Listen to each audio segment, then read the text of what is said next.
This video was recorded live on my Twitch channel. Check out all of my live streams down in the description below. It's time for Tokyo Route 246, 3.18 miles, 76.1 feet of elevation difference. Okay, so we lost a day in the dealership, so unfortunately we're gonna have to choose only one car out of this dealership cycle. I hope they're repeats, because we can actually salvage what we... Okay, BMW, that's... Oh, god damn it, Nismo's here. Mitsubishi we can pretty much ignore because we already used a Lancer at some point, we used a GTO at some point. We haven't used an FTO, but we might find another FTO. Oh, Ballet Sports CRX, I really don't want to use that car on Tokyo, so that's a loss. We already bought the Honda Fit. BMW, what do we have? M5, M3, okay. We're gonna buy a Nismo. The question is which one? I've already used an R33, I've already used an R32, I've already used an R34, and I've already used a 350Z. So the only one we can use that won't be a repeat car of any kind is a 94 Nissan Nismo 270R. I did not know that exists. I think that's a Sylvia S14. That? Really? Yeah. That's cool. Yeah, it's a badass little car, dude. That is what we gotta use because, like I said, I don't want to use any of the other cars. Yeah, I mean, this dealership cycle, yeah, we missed out on BMW, but even so, like, I'm not too fussed. Like, whatever. Racing Hearts? Yeah, Racing Hearts. I guess because it's a tuner car, so let's see what our opponents are like. So 7 laps around Tokyo. With the... Oh, wow. This is literally like... Oh! Okay. This is an interesting field. 2 Spoon Civics and Takumi. This is gonna be fun. I like this. It's literally gonna be the what's the school called in Stage 4 of Initial D?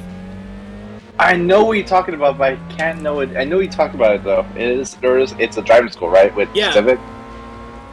I know. You probably put it like on the top or something. That's one of my favorite battles in the whole series, by the way. That's probably my favorite battle in the whole series. I'll tell you what though, if I do know what it is, I'll put it. I'll tell you, and you can put it on like the top. You can put it somewhere. Yeah, you can actually look it up. It's episode 6 of Stage 4. Okay, Stage 4. That's gonna be a sec.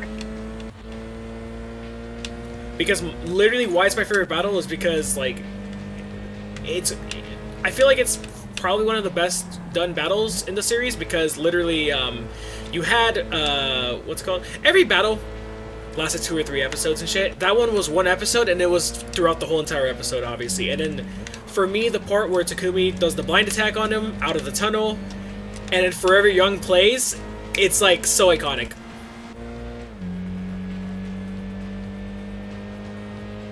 I'm trying to look for the was it the Civic? Oh, Toto School thing. I think that's what it is, right? Hold on. Yeah, that's what it is. And what's up, dude? You want to join us? You're more than welcome to. I don't think we're finishing this tonight, but we're gonna try. Yeah, we spent an eternity on test course because Mikhail told me to buy the Honda City Turbo. Hey, at least it was fun, okay? Just saying. Also, he's gonna eat. He said probably in a bit because he needs to eat. Sounds good, brother. But let's look at this. The Toto School is the one where they had the Civics and the Integras. That's what it is. There you go. What's the school called again? Toto School. Or, yeah, that's right. Yeah, Toto. It's also known as Toto Juku or something. Yeah. Racing school run by a performance shop owner, ex-ride driver named Toto. And there are, yeah. So the Discord call is gonna end right now. It's gonna be a new chat because I'm creating a group DM. So. Their new DM is made, so let me know if you can hear me. And I'm here now. Perfect. Should be good. Yeah, you're back. Okay, perfect. But yeah, that's probably my favorite episode of Initial D. Did you hear about Initial Unity? I heard why. I have it. Oh, really? Yeah. Oh, wow. So it's a free game. Are you gonna do something with that? Celico's the one who got me into it. I haven't played it yet, but I downloaded it. And I'm part of the Discord server. Oh, that's cool. But I was saying, like, at some point, when like I'm still trying to figure out like what a schedule would be for my Twitch channel. So oh fuck, I'm just literally wall writing because I'm just not paying attention. Anyways, so like literally I do want to play, like I mentioned this to Ender before, Initial D arcade stage. Like I want to do a full playthrough of it. I really don't know much about Initial Unity. I haven't actually played it yet, but I wonder if there's a story or if it's just multiplayer, because I know it's supposed to be like a simcade version of like the arcade games, but you play online with people. But I have no idea like anything else about it. It would be interesting to see. Oh yeah, for sure I'm gonna stream it at some point. Like once this is done, if Initial Unity is just like quick play stuff, then Initial Unity could be something that I play like during the downtime of like GT7 or iRacing. Because once we're done with this game, I'm gonna have to find a game to Let's Play that we can play like in between sessions, you know what I mean? Because that's kind of what gtpsp's purpose was. Like, it's a Gran Turismo game, right? So the excitement still came from playing a Gran Turismo game. But let's say I were to Let's Play, I don't know, some racer on the Game Boy Advance, you know what I mean? Like, I don't think people would stick around for that, like, game on its own. Like, Rhino's played some, like, Atari, like, they had some, like, simcade game on the Game Boy Advance, for example. Something like that would be, like, a game that I specifically play only during downtime, and, like, if I Let's Played it, it would be, like, uploaded on YouTube, you know what I mean? Like, without friends or anything, because Gran Turismo, one thing, another game like that, a totally different ballpark. By the way, if you keep playing Initial D games, I feel like at some point in GT Sport or not Sport 7, you're just gonna pass someone while drifting, and you're just gonna be like, that would like the best move you could probably like, you know, do. And then GT, there's gonna be like a my GT moment. I can't pull that off. I can certainly try. So sadly, Takumi is just not even close to the Spoon Civics, bro. We're literally like just completely dominating. I think the Spoon Civics, they're light as fuck, and they rev really high, but they just lack the horsepower that the 270R has. Well, yeah, because it's like fully tuned. It's a Sylvia, I think. You said you did mention that, right? Yeah, this is an S14, but the other cars are fully tuned too. They're not stock Civics or a stock Terreno. They're literally tuned. These are tuner cars that we're all racing with. That is a bit interesting, though. I think maybe it's just a different setup, or maybe because, you know, you're just simply hauling it, I guess, with the 270. So I guess. Oh yeah, Ender said power tune issue could be the thing, so it could be interesting. That's very true. Once the AI gets better to A rating, we'll probably see more of their actual strength. But even so, I don't expect the Spoon Civics or even the Terreno to actually put up a fight. One can hope, though. Oh yeah, by the way. Go ahead. Sorry. No, keep going because I want to talk about something else. Oh, no. I wasn't going to say anything important. Oh, the Terreno got by one of the Civics. Let's go. Oh, did it? Nice. Speaking of AI, I wonder what they're gonna use for Sophie. Yeah, we've been thinking about it. Like, what they're gonna do with that? Maybe like for an extra challenge for the, you know, time trials, maybe, or for racing. It would be interesting on what they would do with that, because it is a perfect AI, right? You did mention that, Chicane. I have bad news. The white Civic got past the Terreno in a photo finish for P3. Damn. Anyways, I think the point of Sophie was not necessarily just to have, like, that AI only be, like, the World Tour drivers, blah, blah, blah. I think part of Sophie was to help develop the AI for GT7 to be harder, but not be overbearingly hard, you know what I mean? I don't know, maybe that's kind of my thinking behind it. Yeah, because a lot of people were complaining about the AI in, like, was it a few games now, right? Something about, like, AI being slow and everything. Six and Sophie's bad. Sport is horrendous. Yeah, you can just literally pass these AI, really. It's unfortunate, too, because it just feels meh. I think they mentioned that the AI was made to try to be more human. Yeah, that makes perfect sense. Oh, by the way, I have some. I think I mentioned this to you earlier, but have you seen what you know? You seen my diecast, right? The one I got recently after Auto Club. Okay, what was that picture you sent me? Because he went to Book Off? Yeah, it was Book Off, and then you know what the mall is, right? Lakewood, right? No, it was Dalma Mall. Oh, Delamo, okay. Wait, okay. I went to Delamo Mall the other day, like, Monday or Tuesday? I can't remember. Oh, Tuesday I went... No, Monday night I went to Delamo Mall. Book Off there is selling everything for like $1? Wait, really?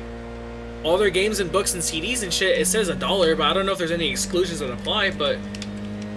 Like, when I get paid, I want to go back and see if that sale's still going on, because holy shit.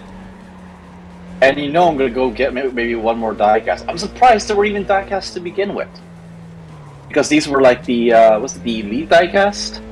For like the old, like, you know, like the 1996 to 2001 diecast. And I ended up getting the test car for Dale Earnhardt, the 2001 diecast. So it's basically the last test car that he drove. So, were they worth anything? Apparently it's between $70 to $70 to about 190 on eBay, and I got it for about $30. The one car. They're all $30. Yes. They're all 30, so it doesn't matter what kind of like rarity it is, because there's a lot of rare stuff in there. It really depends which one you're going for. Because I've seen a couple of Jeff Gordon ones, I've seen a couple of Dale Earnhardt ones, Tony Stewart. You know, between that era of like the late 1990s to the early 2000s. There you go. And it's basically This is the Book Off in Delamo Mall? Yes. Delamo Fashion Center, right? Yes. Wow. I'm surprised as you are, to be honest. I was just walking around, right? Just, chilling after eating that, was that one upscale Chinese restaurant? I forgot what it is. No, it was the other one. That was in the new mall. The new part of the mall. Pretty good, by the way. Upscale Chinese, like, it's a restaurant or, like, takeout? Or like, it's the restaurant. I don't know if it's a sit-down restaurant? Yes. It's the one where there's, like, a big line for some reason. And it always does, too. I forgot what the name is. Dim Sum something. Oh, it's a dim sum place. Okay. Yeah. By the way, it was great. Me and my mom were hanging out. We just got, like, a few drinks and everything. Yes, we did actually drink. Nice. Let's go. So we did that, and I decided to walk to the Book Off, see what's going on, because it was about to be closed, by the way. It was like 7 o'clock, close to that. Mm-hmm. So I went to Book Off, I was looking around and see what kind of stuff they have, and I noticed it was a little weird, because there was a lot more stuff for, what's it called? Cars? Well, not cars, but like a lot of like toys that are lying around. Also, Officer Enchanted. But I love the hub is clipping through the car frame, it's letting you see through it. Yeah. No, bro, the door's just open. Yeah, I saw that too. It was a little weird. But yeah, I was walking around, and then I noticed something. I was like, wait, is that the Elite? Because I just walked, I came from Auto Club, right? And those cars were expensive, by the way. The new cars that they have, they're like 85, 90, 95. The most expensive I saw was Chase Elliott's 2020 championship car, 120. At the track? Yes, at the track. Oh, fuck. So, and I only bought like a few of the 164, so I was like, you know what, let's check and see what they have. Oh my god, they're like literally like the cars that people would buy, like, just like either to sell or to keep. Like Jeff Gordon's Foundation cars, Jeff Gordon's test cars, or like Dale Earnhardt's test cars. There was a lot of test cars, there's a lot of like, special paint schemes. But like 2,000 to 5,000 like each, like that, like by like, the limited quantity or something. Yeah, that's all there. And I was shocked. I didn't think it was there. And yeah, that's what I decided to buy the Dale Earnhardt test car. Apparently it was like from 170. It was 70 to about 190, depending on who you're, getting. Jeez. So what I potentially got is probably either double or triple, depending on what people really want out of the thing. No, of course, dude. If you paid $30 for a $70 to $90, flipping them eBay, that's what I'm thinking. Domestic, honestly, because like I'm thinking about, dude. I'm thinking if they're still there, I want to look up and see those diecast still there. I'll buy a couple, dude, and put them on. I mean, I'll tell you what though, if you consider doing it, I'll help you out, and we could break those cars into, you know, because that's a lot of diecast in that thing. You saw the picture, right? Yeah, it was a lot. Literally sent me dude, it was like stacked to the brim of just different diecast cars. I'm just like, that's why I was like, what the fuck is this? I don't know. And then, do you know what the funny part is? Huh. I was talking to Lil. I was like, oh, I didn't know there was a diecast thing, and they were surprised too because they're like, oh, some random person just sold everything, and they said that they want someone to take them because it's already filled up one of their cabinet, one of the cabinets that they had, so they want it gone, like legit gone. So I wonder if it went gave them for it then. I don't know. And the funny part is, it went from like $50 initially to about 30 each. They're all $30. Because they're just no one's buying them. They're trying to get rid of them, bro. Imagine you go back and they're $20, and they'll be like, okay, yeah, I'm buying like $100 worth. Yeah, and we would imagine just going off of Book Off and then like carrying like 3 or 4 die casts, you know, and people would be like, what the hell is that? Like, bro, going from like not? One more race, by the way. Forwards. I mean, I want to say it's not a problem, but if you do consider doing this, just tell me when's, and I can help you out, because I do want one more diecast from that place at some point. So I will talk to you in private about that. Gotcha. Yeah, I know. Agreed. But yeah, it's probably the biggest surprises, and I didn't expect it to be after the race of Auto Club. I thought it was going to be in the hallways, but apparently, in a small little town well, not small town, but in a small that people don't really care about NASCAR or like, you know, motorsport or diecast or any like that. It's just right there. Apparently, you read my mind, bro. That's what I'm thinking, honestly. And the funny, I did found a Dale Earnhardt Jr. one, and it's a mom and pop's like 1996 one. It may have been one of the Busch cars, probably, and it may be what's it called? It may be a bit worth it by that point. I don't know why it's there. Again, you did say that. You did tell me but this before. They're there to buy, obviously. I'm still confused on why it's there, though. No, it's obvious that the store.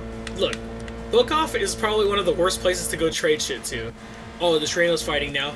Yay! Come on, Takumi. So, yeah, Book Off is probably one of the worst places you could ever do trade-ins anywhere. Even worse than GameStop. So, like, they probably didn't give him shit for it. They probably gave him like $40 at most, dude. Maybe they gave him like $1 each for the diecast. Takumi's second. Okay. By the way, this guy said, depending on what is there, should be a mess of like buying it. We'll take a look and see what it's there right now, like after a few days, because it was like, was it a few days now? And I already been giving messages to some of the NASCAR fans in California. Don't know if they'll go to you know, a mall like that though, and they'll probably forget about it. But if it's still there, and if there's still a decent amount, we might actually have to go for it, right? No, Takumi. That's all good. Oh, come on. Fujiwara's zone wore out for him, but we've won all the races at Tokyo. We didn't have to try again like test course. Yay. Also, that is a loud-ass airplane. Why is that airplane flying so low by my house? But yeah, you get my point, Chicane. Yes. You might need to like basically go for it. Well, I'm gonna have to make an offer to Book Off, even though they probably won't make an offer because it's literally a franchise of the Japanese bookstore named Book Off as well. But speaking of Japan, Tokyo Route 246 Reverse is up next. Oh, by the way, I'll be right back. I'm gonna go and call you real quick, and I'll be right back though.